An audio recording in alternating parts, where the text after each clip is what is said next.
You need to earn it. You need to win it. Not everybody is fortunate to be associated with the title, the chef. And let me tell you, a lot of chefs also get offended if they're not addressed in the right manner. The journey was full of ups and downs, more unhappy days than happy days, more failures than successes. What is Michelin Star and why is there a hype all around the world? Is cooking an innate talent or it can be taught? For me, it's a good boss. Today's guest has lived a story straight out of a movie, from washing dishes to managing thousands of chefs across the country as a Director of Culinary Operations at Sodexo India. He is a Guinness World Record holder, a TEDx speaker, and the only chef in India to win the Best Executive Chef of the country on 7 different renowned platforms. He was felicitated by the CM of Goa and then the Mayor of Mumbai for his culinary contribution to the states. He's also one of India's most followed chefs on social media and the second most followed Indian chef on LinkedIn after Chef Ranveer Brar. Chef Jerson Fernandes has worked across India and overseas, cooked for who's who of the movie, sporting and corporate world. A true trailblazer and change maker, he pours his heart into inspiring and uplifting hospitality professionals across India and around the world, driven by an unwavering commitment to elevate the industry. He was also the first executive chef in India to deliver a TEDx talk. With this conversation, Chef Jerson doesn't just talk about food, he delivers a masterclass on the hospitality industry, leadership and growth. If you're passionate about food, business or simply about extraordinary journeys, this episode is one you cannot miss. Let's dive right into it. Jerson, sir, chef. What is the importance of adding chef to a name and what is your preference? Wow, what a way to begin this. Well, I think it is imperative to understand the value, the importance, and the power which lies in the word, in the title chef. Okay. Look, it is not easy to achieve this title. It takes a lot of years of hard work, discipline, planning, meticulous planning, passion. It's only then you achieve this title. You need to earn it. You need to win it. Not everybody is fortunate to be associated with the title, the chef. And let me tell you, a lot of chefs also get offended if they're not addressed in the right manner. If you call them by name, they don't like it. But I think in my case, I would love to be called Chef Jerson instead of Jerson. But the good thing is, I respond to both. Yeah. Great. Okay. Just before moving forward, chef, wanted to understand how does your wife address you at home? I so wish she addressed me as Chef Jerson, but unfortunately that's not the case. It's only Jerson in that case. Yeah. Sad enough, right? Okay, yeah, absolutely. Chef, how did you develop your interest in food and hospitality? I was always fascinated by food, Food revolved around me 24/7, coming from a family of foodies where food was used as a medium to bring people together, to bind people together, to reunite people together. I think what fascinated me the most as a kid was the colors of food, the textures of food, the aroma of food, whenever you open the packet of jalebi or that samosa, that aroma of food, it catapulted my senses to another level altogether. And that is what fascinated me a lot about food. And so that is where the interest in food began as a kid.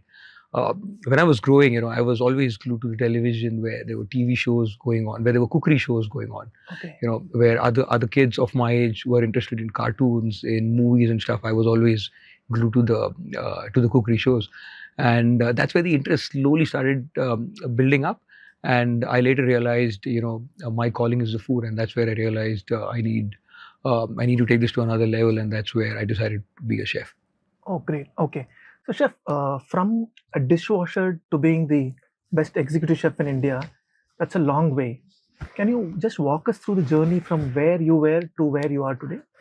Well, it's been a fabulous journey. I think it's been quite a roller coaster of a journey. Coming from the ranks of a dishwasher to an executive chef in 10 years is, I think, quite an achievement in itself. But I think what's more important, or rather what's most important, is the very fact that every day in this journey had something new to teach me.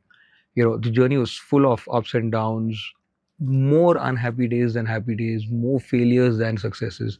It all depends upon how you take it. And I think I have truly embraced this opportunity of working in the dishwasher and rising up from there to being an executive chef. And I'm extremely proud about this journey.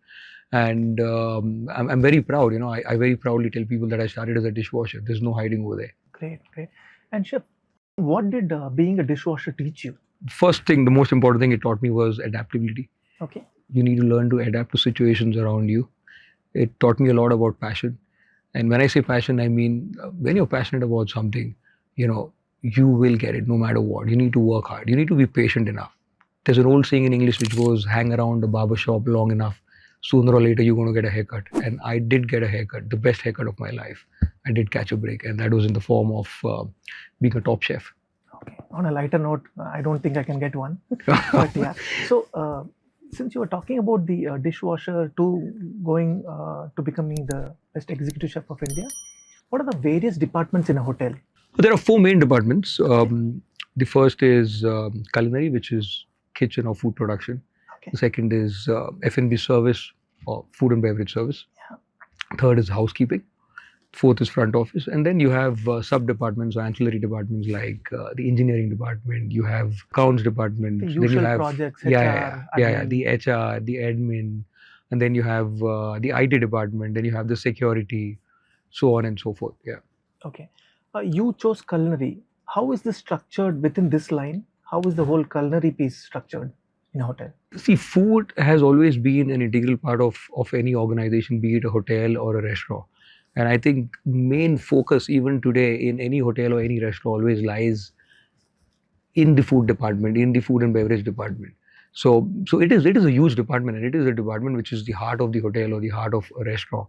So most importantly, the department is structured in a way where it supports, or rather it helps other departments to function as well, because majority of the chunk which comes into a hotel or into a restaurant is from the F&B department. In most of the cases, sometimes it's a 50-50 of the room or a 60-40 between rooms. Okay. But yeah, it is the powerhouse of any hotel or any food establishment. Got it. Okay. And how is this structured within culinary? If someone wants to start, how do they start and how do they grow up the ladder? Oh, it's a long journey. It's a journey where you begin from a trainee chef or a trainee cook, and then you have various designations. The titles are Commis 3, Commis 2, Commis 1, and then you get promoted to a chef de partie. Before that, it's a demi chef de partie, and then a chef de partie, and then you get promoted to a junior sous chef, and then you have a sous chef, followed by which you have a chef de cuisine, and then it's an executive sous chef, and then you have the executive chef. So over and above the executive chef, you can also grow up to be a director of culinary, and then a corporate chef or a cluster director culinary, so on and so forth. Yeah. Okay, great. And also, chef, in the stressful kitchens, do emotions like stress and sorrow transfer from a person to the food being cooked? Of course. I think it is imperative to note that when you're cooking, you need to be in the right frame of mind, because food is not just a formula. It's emotions, it's a story, it's expressions, it's love which is seen on the plate. I always keep telling people, every plate of food which comes out of the kitchen has a story to tell. It tells you so much about the person who's cooking it. If you're in a not so good mood and you're cooking the food, it tells on the plate, it shows on the plate. If you're very happy, if you're ecstatic and you're cooking something, no matter you goof up or you fumble with the recipe or you fumble with an ingredient, you add a little bit of more salt or less salt, it balances it out. The energy radiates, the energy is visible on that plate of food. That's why they say, ghar ka khana sabse badhiya hota hai, because it's the mother's love which goes into the food, which balances everything out, and that's where you get the best story on the plate. Very true. Chef, what is Michelin Star, and why is there a hype all around the world for Michelin Star restaurants? Michelin Star is a global rating system which rates restaurants based on their menus, their food, their techniques, the recipes, the ambience, so on and so forth. Michelin started this process of recognizing or rather rewarding restaurants with stars way back in the year 1926, where they only had the 1 star. So in the year 1931 and then finally followed by 1936, they had the 2 stars and 3 stars. I think it's imperative to note that Michelin stars are only for restaurants. and these are not for chefs. Okay. But the chef heading that restaurant automatically gets the stars. Okay, Got it. so Michelin was a tire company in France and Paris, and now the Michelin stars are given from a red Michelin guide, which gives the stars to various hotels based on the way the food is being served, everything. It is a very meticulous process followed by the Michelin inspectors who show up unknowingly and they check each and everything. That is why it has so much of importance, it has so much of value. It doesn't get bigger or better than this in the culinary world. That is why everybody strives hard to get a Michelin star.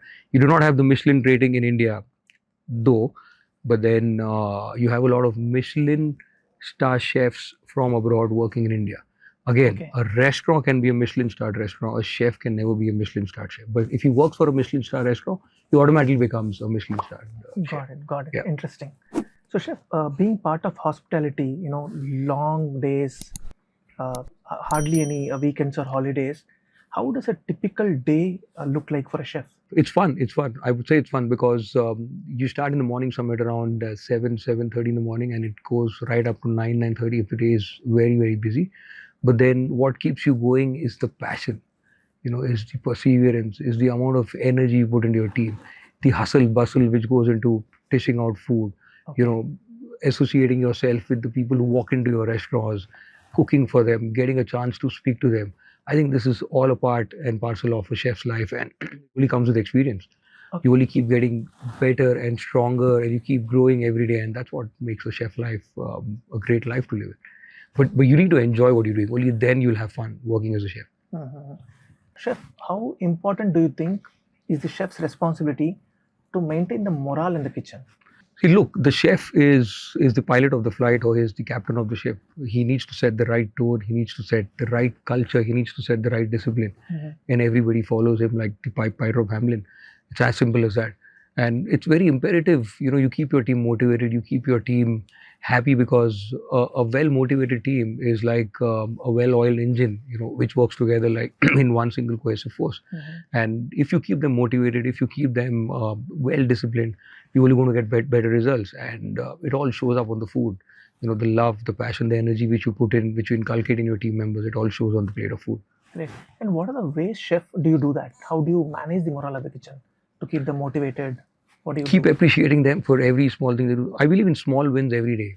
Wow. Small goals every day, setting small goals for them, appreciating them, motivating them, ensuring they achieve it on time or before time.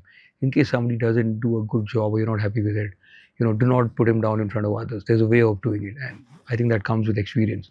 But for me, it's always the team which has been the driving force behind my success.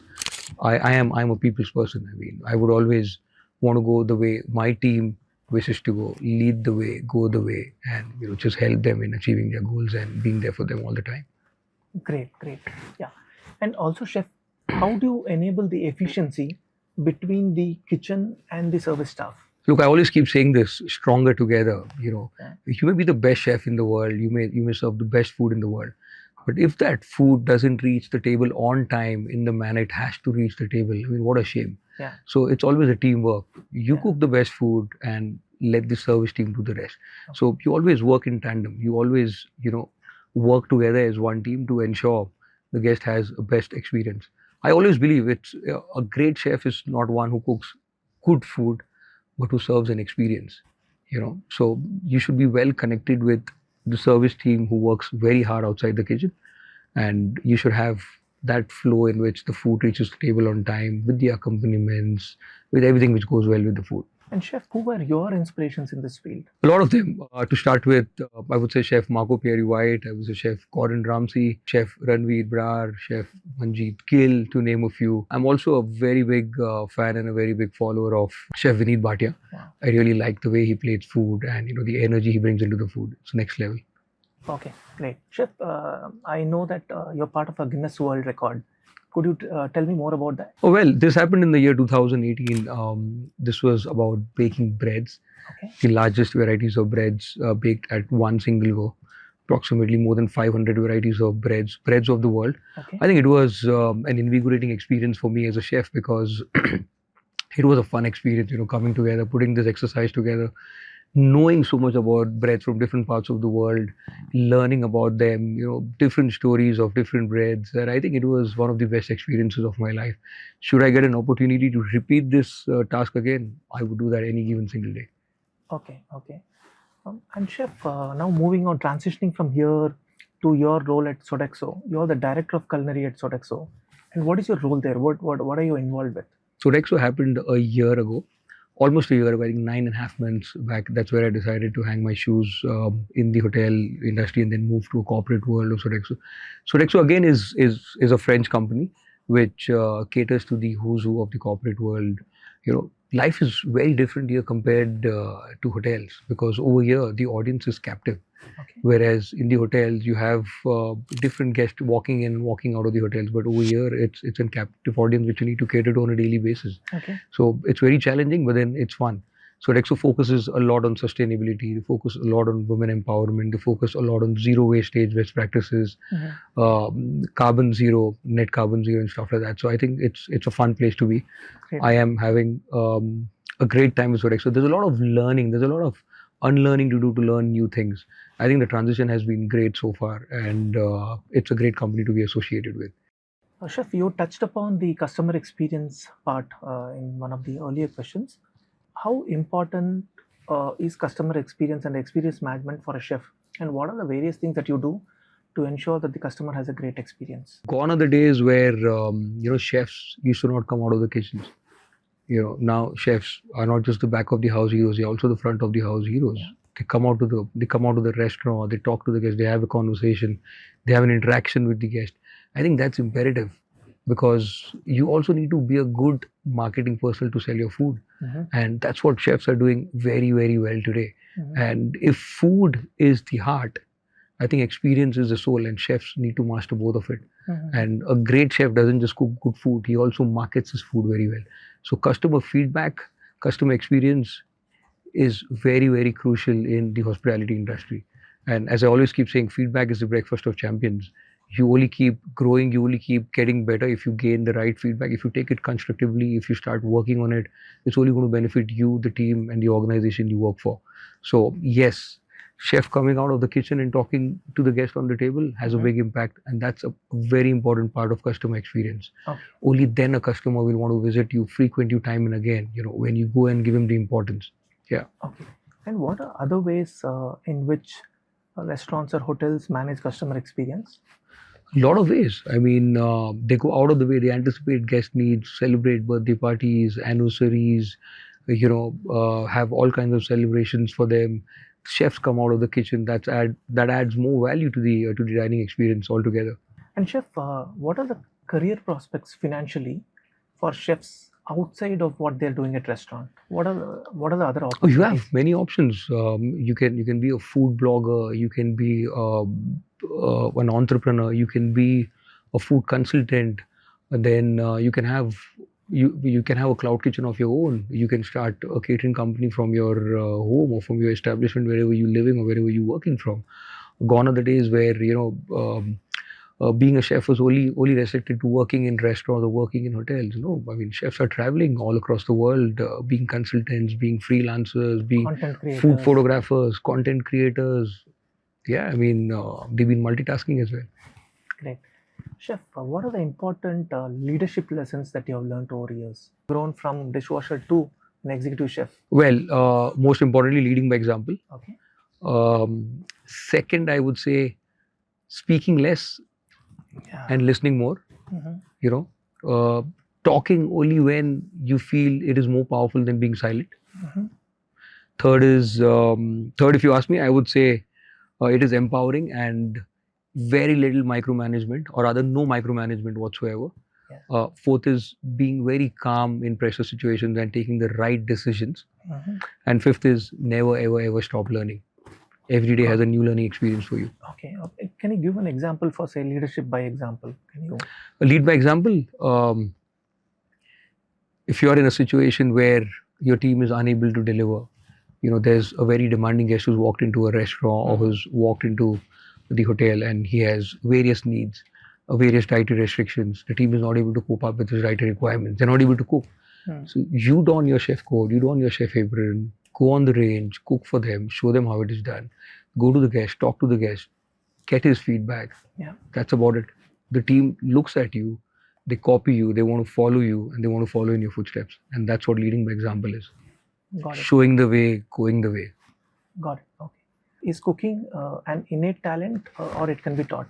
It's a mix of both actually, because you can be born with the art of cooking. Okay. But then if you mentor it well, if you have a good leader, if you have a good coach who can help you mold your grooming skills in terms of culinary, I think then that will catapult you into another level altogether. So that is why I said it's a mix of both. So, chef, working in India versus working internationally, is there a difference in which chefs are treated, number one, and are Indian chefs as good or better than the chefs worldwide? Well, I don't see a big difference the way chefs are treated in India or abroad. Okay. Answering your second question, Indian chefs are all across the globe. Okay. Some of the finest Michelin Star restaurants across the world, talk about New York, talk about London, are led by Indian chefs. Okay, Indian chefs have raised the bar so high. I think it is time now for the world to recognize and appreciate this. So I think Indian chefs are the finest chefs in the world. You cannot take anything away from them. Great. Never. Okay, chef. Okay, chef. What is the scope for women chefs in this male-dominated industry, and what are the barriers that need to be broken? Oh, the options are numerous. Endless opportunities coming up in the culinary field, in the hospitality sector. Okay. What's most important to note is the mindset of people towards women being empowered or women being employed is changing now. Okay. You see a lot of women entering the hospitality field, and this will only keep getting stronger and bigger day by day, because women are everywhere in the hospitality field, and they've been great leaders all through. So there's no need, to think twice about entering the hospitality field, because you have some of the finest hotel brands of the world being led by women leaders, and this will only get bigger day by day. Chef, a good boss or a good company, which one would you choose? Well, this is a no-brainer. For me, it's a good boss any given day. A boss can make or break your career. Okay. And it is imperative, it is so crucial to have the right boss. In Hindi, there's a saying, company 19 hogi to chalega, but boss hamesha 20 hona chahiye. Okay. And it is so important to work under the right boss, because he gives you the wings to fly, he gives you the wings to express yourself, and he's always there to support you. He always has your back. So no matter what you do, it is imperative you have a great boss in case you want to have a great career. Okay. And in this case, I think I'm fortunate enough to have been worked with some of the finest bosses ever. Okay. Mr. Rakesh Agarwal and Mr. Sambit Sahu, who are my current bosses. I think fabulous bosses, and they just keep fueling my passion and innovation, and that's one reason why I keep delivering and performing so well every time. Great, great. So, chef, what is your current role as Director of Culinary at Sodexo? How has the transition been? Well, it's been a fabulous journey with Sodexo so far. Sodexo is one of the leading French companies in the world.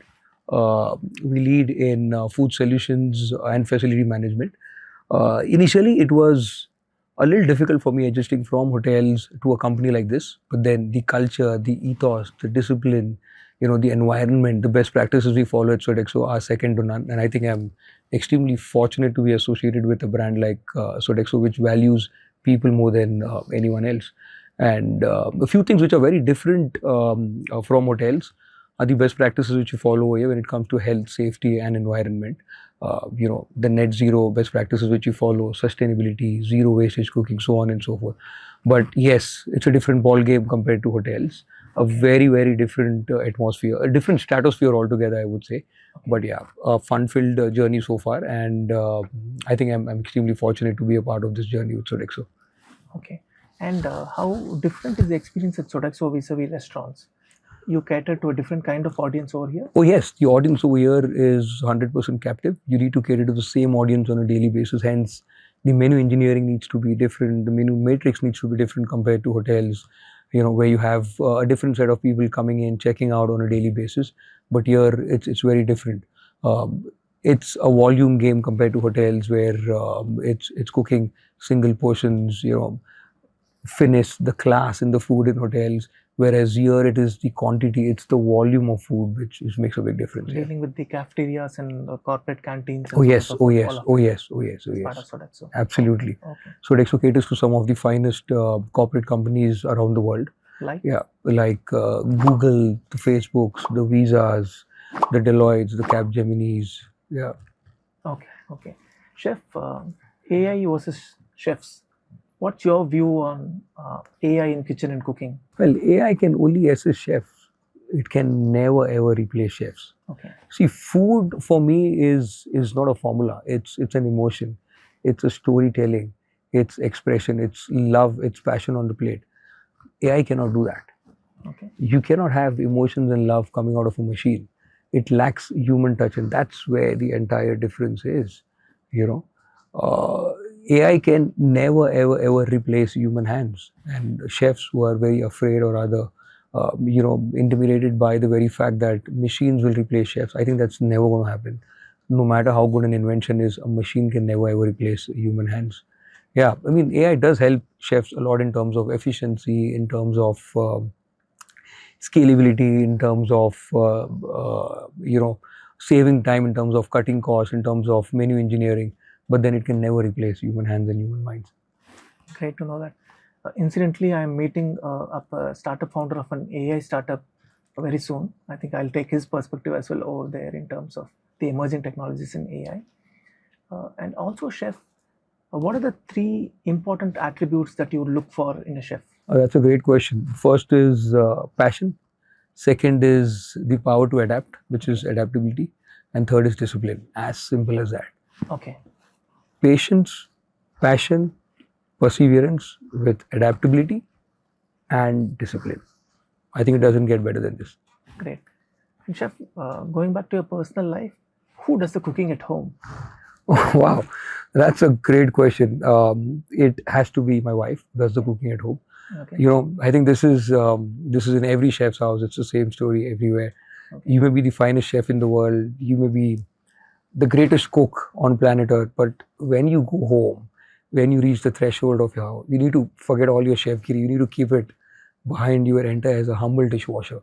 And that's what even the best chef in the world does.